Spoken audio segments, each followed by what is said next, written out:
when you were the youngest offensive coordinator in Division 1A at the time, when Nick Saban had you as the OC and QB coach in 2007. What is it like being an assistant for Nick? No, it's tremendous. I mean, the infrastructure that he creates for his program, from the evaluation phase to the recruiting phase to academics to the discipline point system that he uses with his players, the offensive, defensive scheme, efficient with the clock in terms of how to manage your day and what we're doing.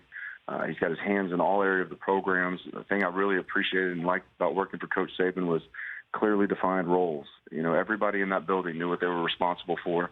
I found that as a motivating factor. So when you brought something to the table, no matter how big or how small your role was, you felt important, you were relied upon, and the intensity that he works with, you know, it's no nonsense. We all know that. But, you know, just the dedication, too. You know, that's one thing as a head coach.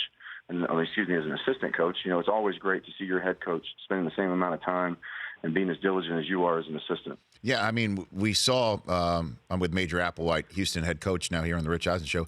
We did see a moment between Nick Saban and Lane Kiffin, who's now at FAU, as soon as the end of the season. This past year, we saw a moment that was brought up to Nick Saban afterwards, saying they were having a conversation, and he called it, rather than a conversation, an ass-chewing.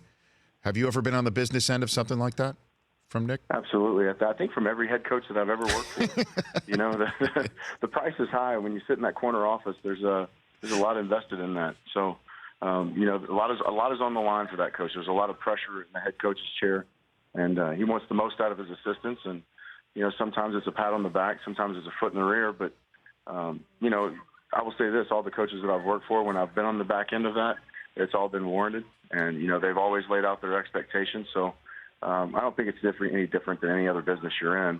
You know, you clearly lay out your goals, your expectations. If they don't meet it, there's hard conversations, stern conversations, or, you know, ask you.